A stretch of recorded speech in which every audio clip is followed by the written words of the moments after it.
this morning, in a discussion of the evidence, we are told that the evidence which purports to support the allegations of misuse of the CIA by the president is thin. We're told that that evidence is insufficient. What that recital of the evidence this morning did not include is what the president did know on June the 23rd, 1972. The president did know that it was Republican money, that it was money from the Committee for the Re-election of the President, which was found in the possession of one of the burglars arrested on June the 17th. What the president did know on the 23rd of June was the prior activities of E. Howard Hunt, which included his participation in the break-in of Daniel Ellsberg's psychiatrist, which included Howard Hunt's participation in the Dita Beard ITT affair, which included Howard Hunt's fabrication of cables designed to discredit the Kennedy administration. We were further cautioned today that perhaps these proceedings ought to be delayed because certainly there would be new evidence forthcoming from the President of the United States. There has not even been an obfuscated indication that this committee would receive any additional materials from the president.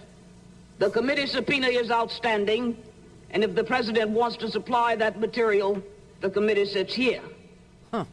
The fact is that on yesterday, the American people waited with great anxiety for 8 hours, not knowing whether their president would obey an order of the Supreme Court of the United States. At this point, I would like to juxtapose a few of the impeachment criteria with some of the actions the president has engaged in. This is important. Impeachment criteria. James Madison, from the Virginia Ratification Convention. If the president be connected in any suspicious manner with any person and there be grounds to believe that he will shelter him, he may be impeached. We have heard time and time again that the evidence reflects the payment to defendants, money. The president had knowledge that these funds were being paid, and these were funds collected for the 1972 presidential campaign.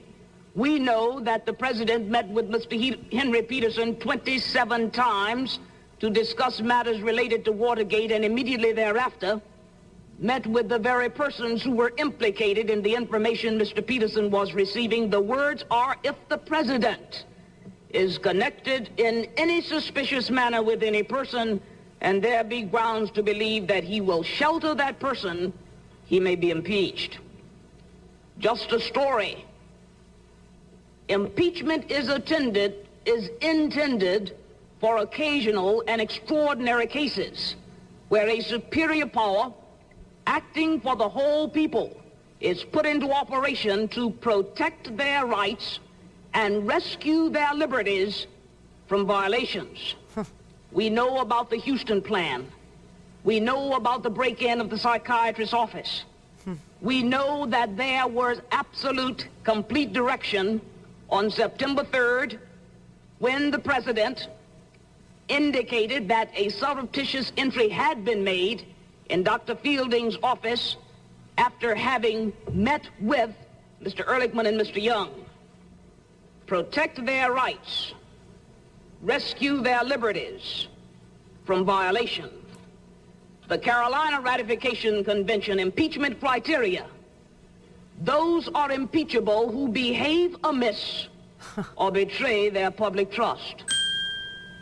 Beginning shortly after the Watergate break-in and continuing to the present time, the president has engaged in a series of public statements and actions designed to thwart the lawful investigation by government prosecutors. Moreover, the president has made public announcements and assertions bearing on the Watergate case, which the evidence will show he knew to be false. These assertions, false assertions, impeachable, those who misbehave, those who behave amiss or betray the public trust. James Madison again at the Constitutional Convention. A president is impeachable if he attempts to subvert the Constitution. The Constitution charges the president with the task of taking care that the laws be faithfully executed.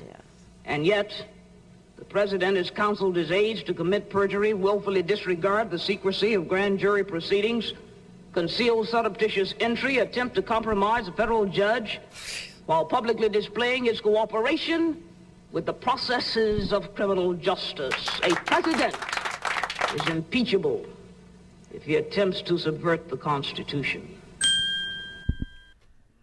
God bless you. Amen, sister. Rest in peace, Barbara Jordan. Unbelievable. Randy, what fierce intelligence. Just that one clip, man. Oh, because this is what happens when a case is ripe. This is what happens when evidence is uncovered and compiled and a closing argument is ready to be made.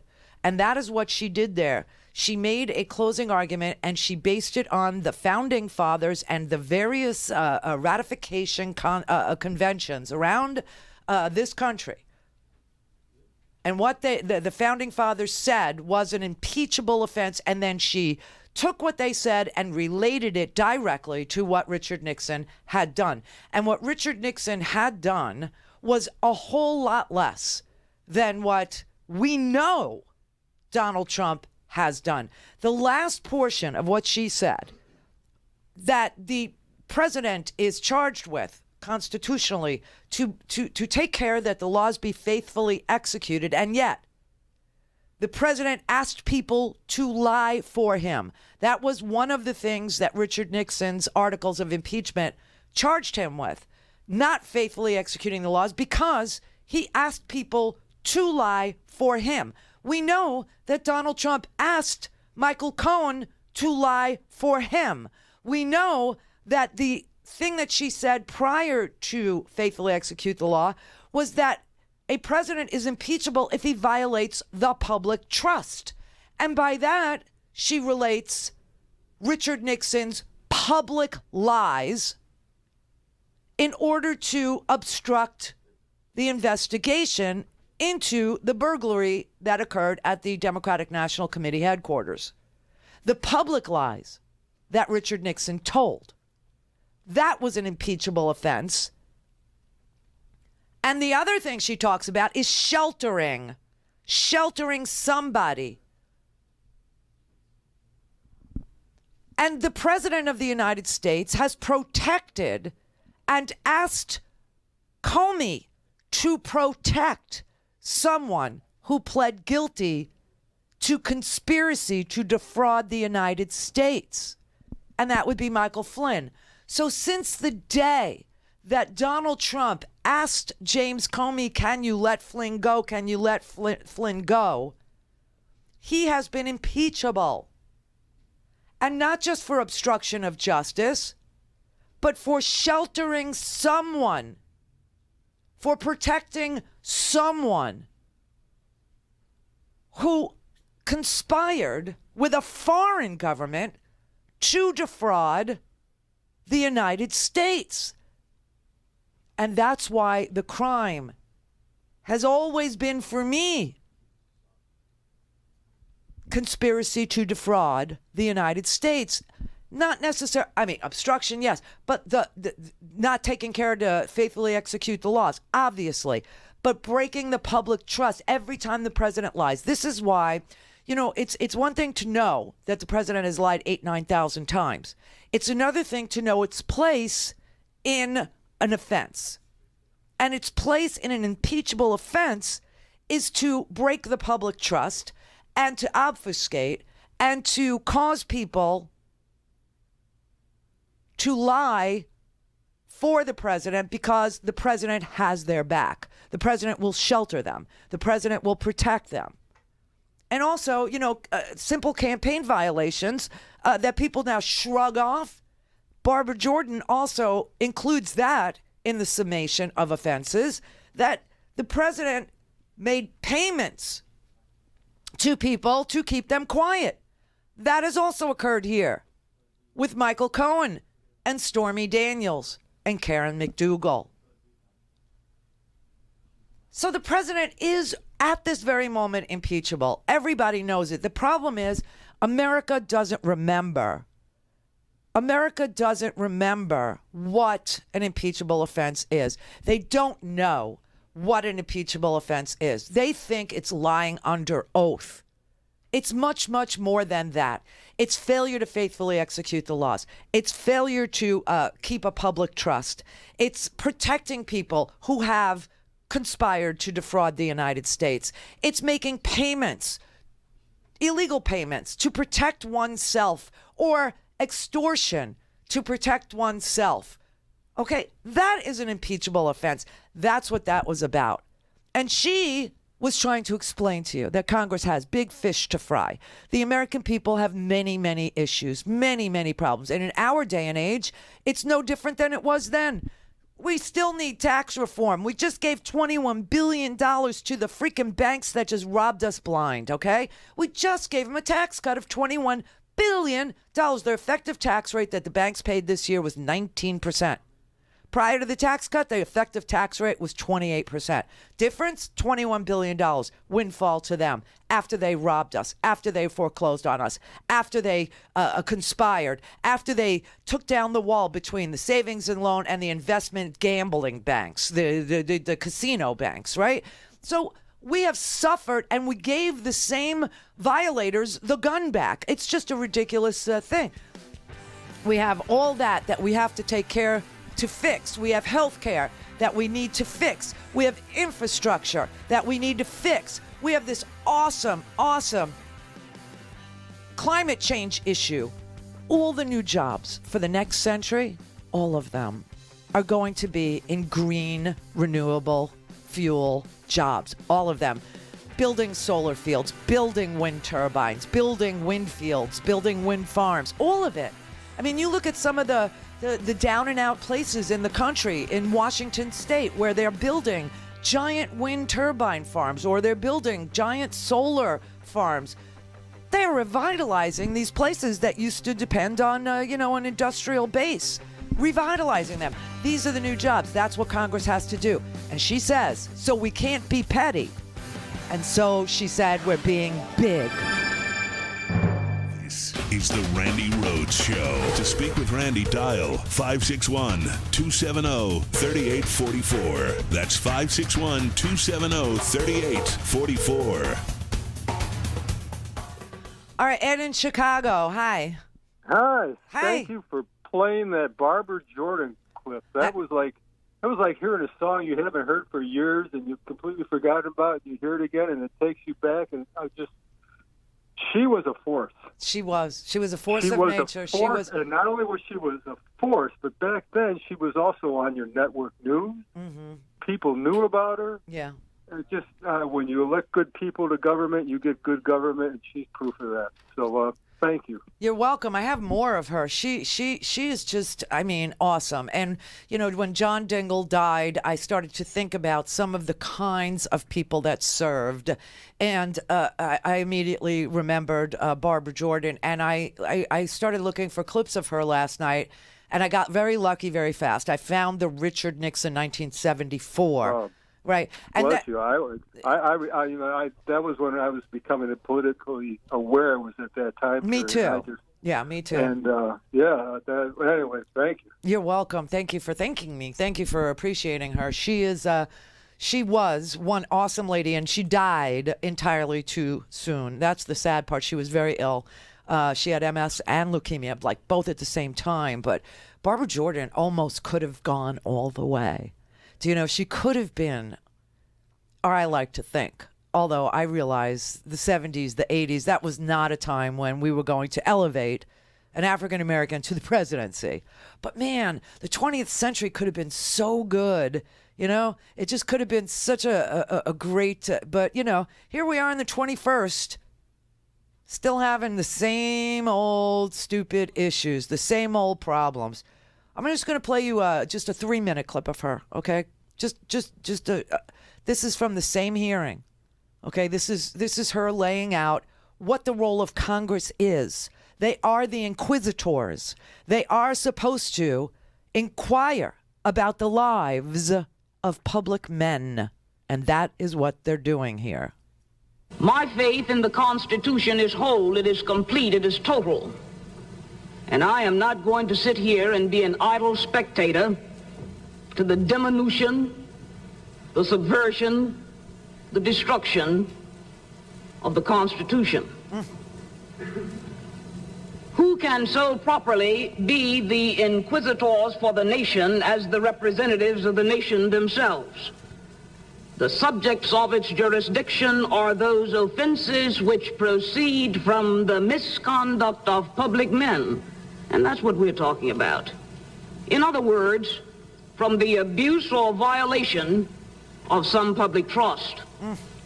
It is wrong, I suggest, it is a misreading of the Constitution for any member here to assert that for a member to vote for an article of impeachment means that that member must be convinced that the president should be removed from office. The Constitution doesn't say that. The powers relating to impeachment are an essential check in the hands of the body, the legislature, against and upon the encroachments of the executive.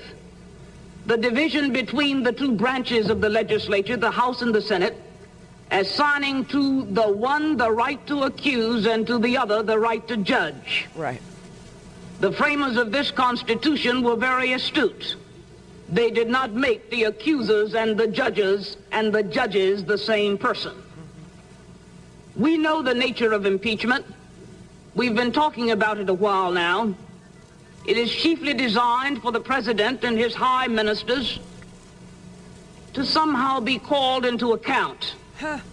It is designed to bridle the executive if he engages in excesses. It is designed as a method of national inquest into the conduct of public men. The framers confided in the Congress the power, if need be, to remove the president in order to strike a delicate balance between a president swollen with power and grown tyrannical and preservation of the independence of the executive. The nature of impeachment, a narrowly channeled exception to the separation of powers maxim. The Federal Convention of 1787 said that. It limited impeachment to high crimes and misdemeanors and discounted and opposed the term maladministration. It is to be used only for great misdemeanors, so it was said in the North Carolina Ratification Convention. And in the Virginia Ratification Convention, we do not trust our liberty to a particular branch. We need one branch to check the other. Great explanation of the role of Congress, the role of the House versus the role of the Senate. The reasons for impeachment were in the first clip that we played. That happened to be specific to Richard Nixon, but it is totally applicable here. A violation of the public trust, obstruction of people's testimony, asking people to lie, protecting those who conspire to defraud the United States. He did that. He did all of that, making payments to protect himself and lying and lying and lying to the American people about the investigation and the nature of it being legitimate or illegitimate. I mean, Nixon did all those things. He said 1 year of Watergate is enough. That was that when we played that for you. That was like the 1973 State of the Union. That's exactly what Trump said this year. You know, well, you can't, if you have legislation, you can't have investigation. It doesn't work that way. You could have war and investigation or peace and leave me alone. That's what Richard Nixon asserted, and he was wrong. Now here, she's saying when the executive is full of excesses and becomes tyrannical, impeachment bridles him. It's just an accusation. That's all impeachment is. That's why we always say you should think about impeachment as the indictment. The Senate is the jury.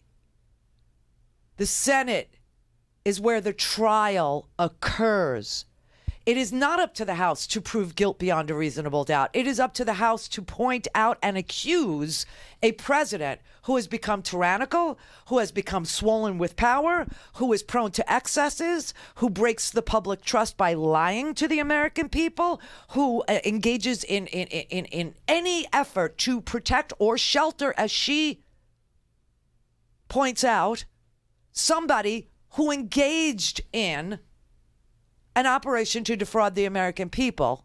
And that is what Watergate was. They broke into the DNC. And here we have the Russians breaking into the DNC and the president and his sons saying, hey, if you did that and you got this and it is what you say it is, I love it. Done. Just so you know. Bruno on Long Island. Randy, how are you? Hey. Listen, I've been listening to you since Air America, and just wanted to tell you that I was around 25 years old when all of this was going on with Nixon. Yes. And I remember Jordan.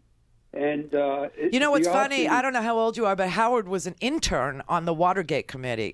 He was an intern on the Democratic side of the Nixon impeachment. Let me get back to the impeachment in a minute, but I just want to pay kudos to your husband, Howard, because you are one of the most intelligent, assertive females on the planet. And what I'm finding out is men don't like that. That's why I'm saying it. Yeah. But kudos to Howard. Yeah. Whatever. Yeah, all right, take it easy. He hit a home run with you. Thank you. But anyway, but the thing that struck me in what we were playing was the fact that the issues that she laid out that needed to be paid attention to were the same then as they are today. Right. That's why I chose that particular moment in her awesome career to show it to you, because it is exactly germane to today. It is exactly the same thing, except worse. Now we're talking about a foreign actor breaking in to the DNC. Nixon, we were talking about burglars who broke into the DNC. This is worse.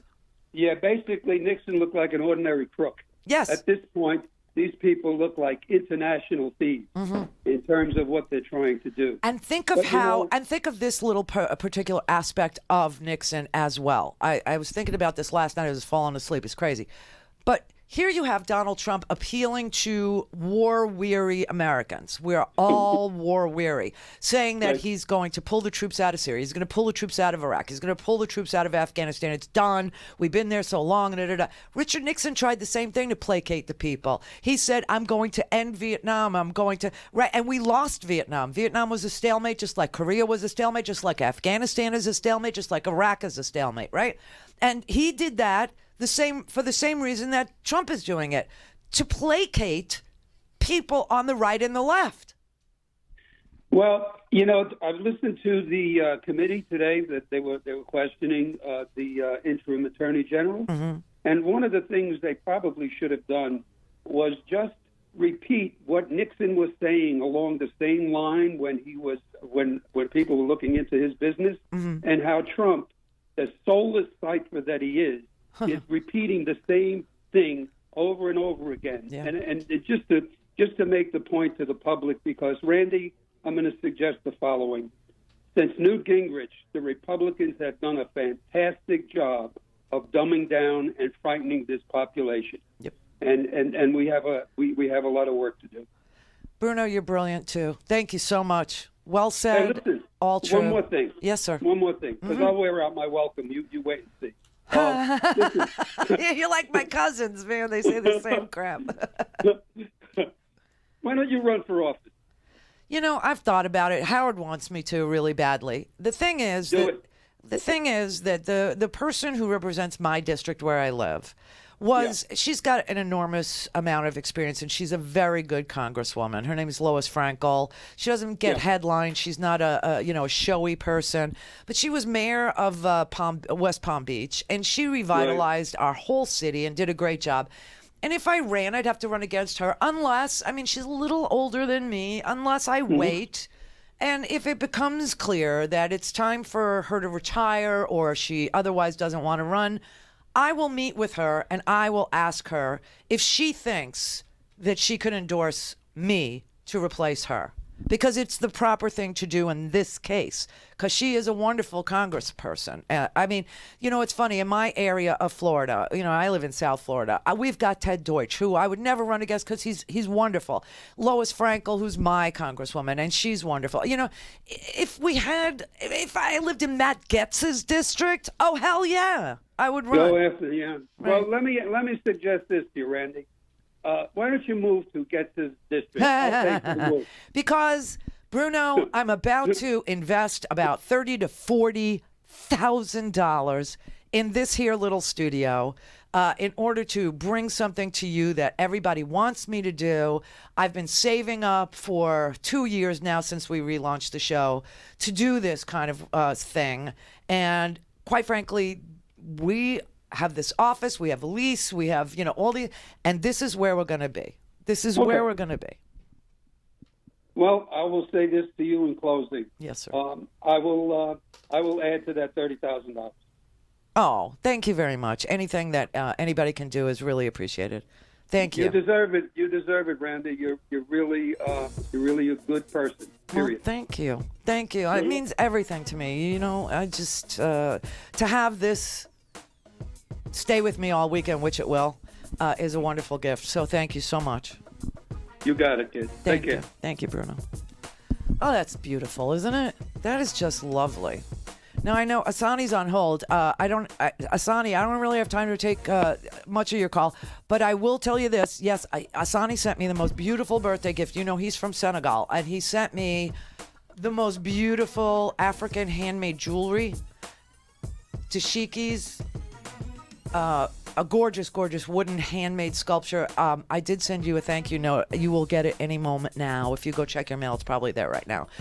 So I know he was on hold. So thank you so much for that beautiful gift. I got the most amazing things. Okay, Marian Abi, you know who you are. Amazing, just amazing. And if you can support what we're doing, just know we are going to grow. We're going to grow this year. We're going to grow in months. It's a process. We're building this thing. People will come when we build it. There is no question in my mind. I know exactly where we're going. I can't tell you yet because, you know, the ink's not dry, that kind of thing. But you're gonna be grateful that you gave. You're gonna be grateful that we're pushing through, especially in these times. We have a majority in the Congress. We have a lot of work to do. We're not here to be petty. We're here to be big. We can do investigation and legislation. And just like back then in 1974, that same laundry list, tax reform and environmental concerns and fixing our bullcrap election system, climate change, environmental, a green energy economy. That is the economy for the 21st. We're going to do it all.